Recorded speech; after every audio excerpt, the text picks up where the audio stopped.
Saudações investidores, bem-vindos a Investidor Moderno. Eu sou o Pablo Granier, trader e analista de criptoativos. Agora, o Bitcoin cotado a 9.304 dólares. E hoje nós vamos fazer uma análise técnica e de sentimento atualizando a situação do preço para vocês. Vamos falar um pouquinho aí desse padrão de continuação que nós estamos formando no 4 horas, do ponto onde a gente precisa ultrapassar para voltar a ter um viés altista nesse tempo gráfico, além de pontos onde o Bitcoin precisa se manter acima para manter essa nossa tendência de alta no diário, ok? Além disso, vamos sim falar aí do curto prazo, tentando mostrar para vocês possíveis operações que nós podemos fazer em dias onde o preço está um pouco indefinido, tá? Já adianto, tem muito a ver com a análise de sentimento e os nossos indicadores de scalp aqui, tá bom? Então vamos falar muito do Tensor Charts, do CoinFarm, do Crypto Fear and Greed e do Long Short Ratio, beleza?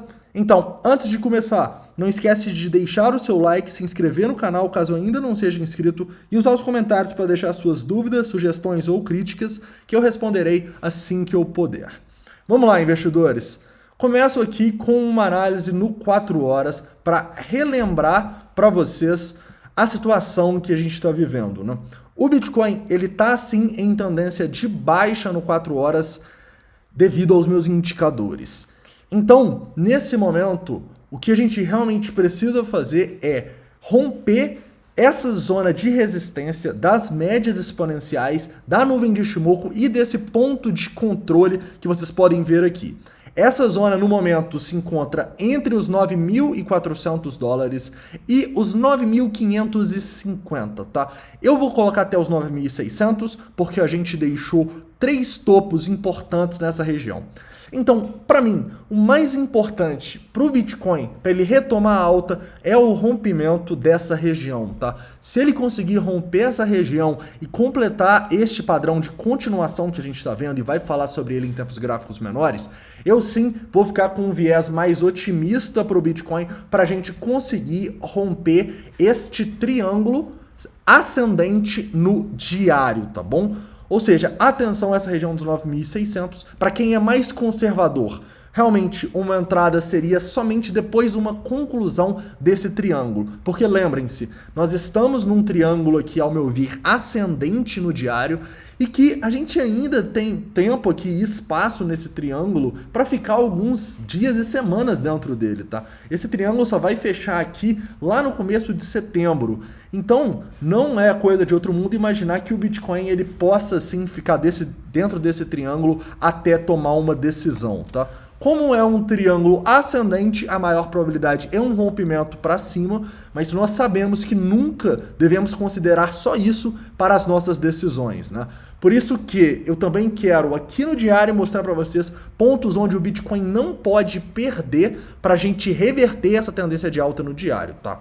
Para mim, investidor, está muito claro que esse ponto no diário é a região dos 8.600, tá? A gente tem um suporte muito grande entre os 8.900 e os 8.600, que se for perdido, eu acredito sim numa reversão de tendência que pode levar o preço a corrigir em zonas de Fibonacci que se estendem desde a queda até o nosso topo. Então o Bitcoin perdendo 8.600, para mim é sim viável ver ele a 7.000, a 6.000 dólares.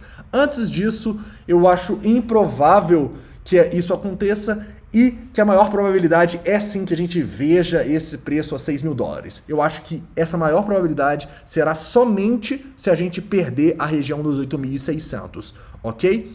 Mas vamos lá então. Abaixando aqui um pouco no tempo gráfico para 1 hora, para a gente tentar entender melhor o nosso padrão gráfico de continuação, né? Isso aqui, como vocês já sabem, é uma bandeira ou uma bullish falling wedge, padrões que tendem a romper para cima. Mas não é porque ele tende a romper para cima que nós temos que comprar dentro desse padrão. Não, o rompimento serve justamente para a gente ter as probabilidades do nosso lado, tá? Até porque esse padrão aqui, que tipicamente uma bandeira, uma bullish falling wedge tem aproximadamente 70% de chance de romper para cima, eu vejo que esse padrão tem menos. Por quê? Porque a gente tem uma extrema resistência entre a região dos 9.400, inclusive o ponto de controle está em 9.425, e a região dos 9.600 no 4 horas, né? Aqui, no 1 hora, é até os 9.500, beleza? Então, antes da gente não romper essa região dos 9.500 aqui, caras, no 1 hora, eu realmente não vejo grandes oportunidades para a gente fazer operações de long e para estar comprado no Bitcoin. A gente precisa ver essa força e esse rompimento deste padrão de continuação, tá bom? Eu sempre falo com vocês, nunca devemos entrar numa operação com o ponto de controle, ou seja, o ponto onde mais pessoas compraram e venderam na amostragem analisada contra nós. Ou seja, eu não quero entrar num long com o preço abaixo do ponto de controle ou entrar num short com o preço acima do ponto de controle. Eu quero que esse ponto de controle me dê o suporte ou a resistência para eu ter uma boa relação risco-retorno na minha operação. Ou seja, se romper aqui, esse ponto de controle vai dar um suporte para a operação de long. E eu falo que esse rompimento é tão importante, e estou usando aí, estou batendo na tecla do ponto de controle, porque se vocês analisarem bem os suportes agora abaixo do preço, eles não são tão grandes. A gente pode ver aqui que tem basicamente um gapzinho no VPVR no curto prazo. Então o preço ele pode sim acabar rompendo essa bandeira para baixo e indo pegar os suportes lá do diário, né? Os 8.900, os 9.000 dólares, os 8.600, quem sabe.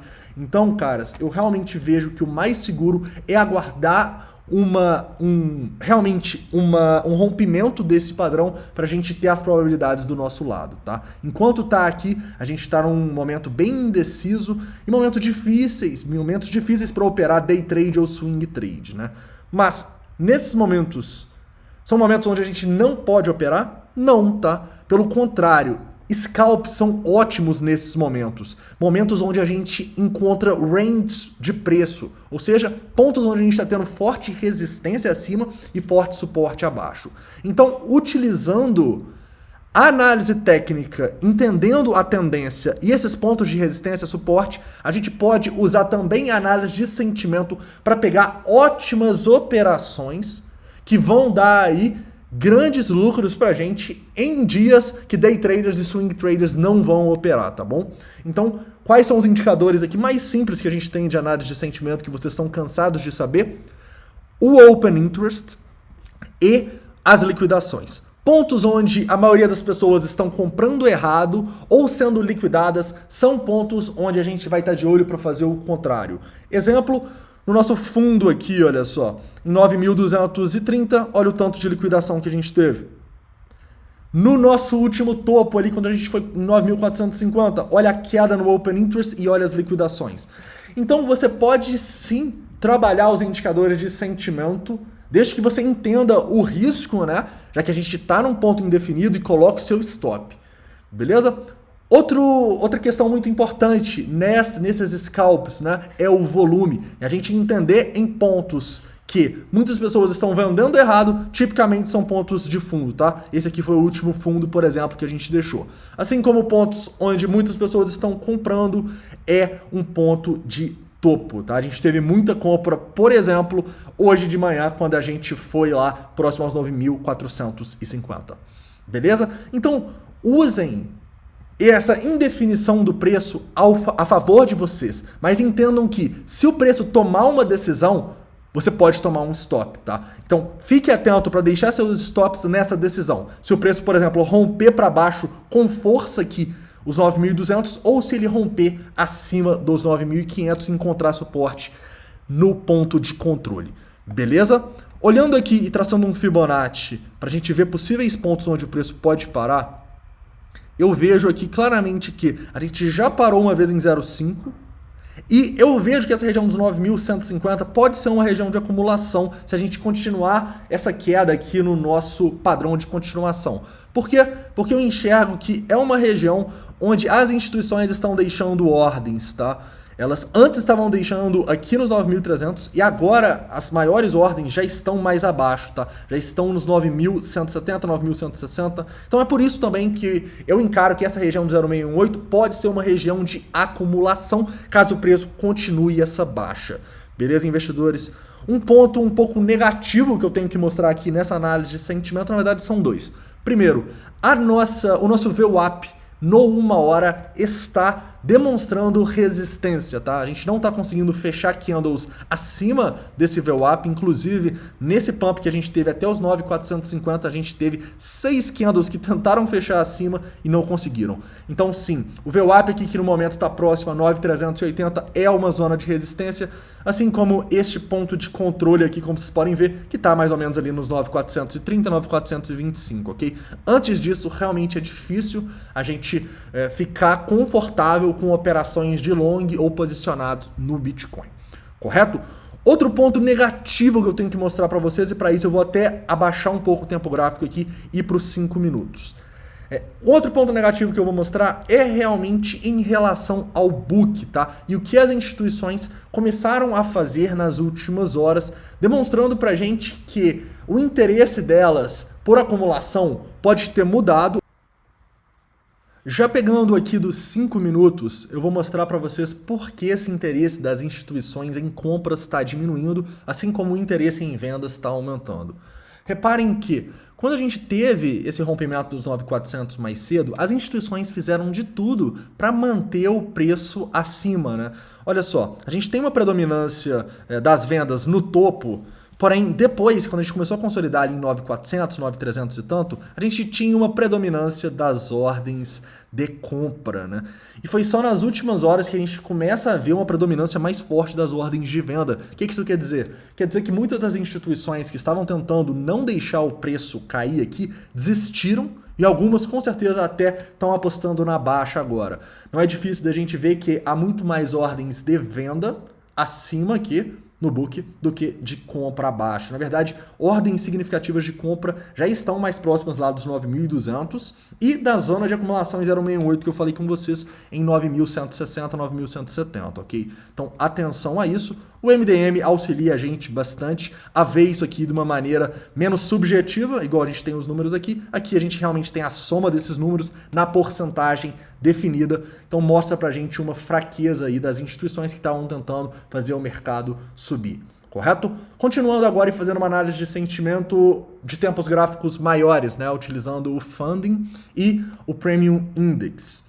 Olha só, o Funding e o Premium Index, para mim, eles continuam de uma maneira neutra para bullish, porque eles já ficaram vermelhinhos aqui, o Funding já ficou vermelhinho aqui, e o Premium Index, na maioria dos momentos, nessa nossa consolidação, ele está demonstrando maior oferta, tá? Tá bom que não é uma oferta tão grande nos últimos dias para a gente ter uma reversão aqui e voltar a ficar vermelho, mas é assim, pontos onde a gente pode ver que uma acumulaçãozinha está sendo feita. Assim como pontos dessa nossa consolidação que a gente mostra uma maior demanda, reparem que tipicamente vão ser pontos de topos, tá? Então fiquem atentos quando a gente começar a novamente ter uma maior demanda aqui no Premium Index, que é esse nosso indicador muito bom de sentimento. Beleza? Continuando, Crypto Fear and Greed Index continua também bullish, tá? Crypto Fear and Greed em 39, em medo, mostra pra gente uma possibilidade de acumulação. Mas como eu sempre falo com vocês, nunca devemos utilizar somente um indicador ou somente um tipo de análise. Se você usar só análise de sentimento, você vai ter problemas. E se você utilizar só análise técnica, eu acho que você vai ter mais problemas ainda. Então, sempre una as duas análises e aguarde um rompimento na análise técnica, para aí sim você ter as probabilidades a seu favor na análise técnica e na análise de sentimento, ok? Outra análise de sentimento importante que a gente pode fazer aqui é o Long Short Ratio, tá? O Long Short Ratio que infelizmente não tem boas notícias. Long Short Ratio que há um dia atrás estava 50-50, o que demonstraria pra gente uma neutralidade do mercado e uma indefinição desse indicador para onde ele ia. Ele começou a subir aqui durante o dia e chegou aqui a 53% de long. Ou seja, se a maioria do mercado está apostando em long, quer dizer que há uma maior probabilidade da gente ter novas quedas para estopar e liquidar a maioria do mercado. Por quê? Porque a maioria do mercado são sim as sardinhas, ok? Então, investidores, a situação do Bitcoin, ao meu ver, é uma situação de extrema cautela, é uma situação que a gente tem alguns indicadores de análise de sentimento mostrando que pode estar acontecendo uma acumulação, mas se a gente não tiver uma confirmação da análise técnica e um rompimento do nosso padrão de continuação, realmente entradas estão muito arriscadas, tá bom? Mas então é isso, eu espero que vocês tenham gostado. Não esquece de deixar o seu like, se inscrever no canal caso não seja inscrito e deixar suas dúvidas, sugestões ou críticas. Faz sentido para você essa questão da análise técnica e análise de sentimento? O que você está esperando dos próximos movimentos do Bitcoin? Comenta aí. Mas é isso, um forte abraço, muito obrigado e até a próxima.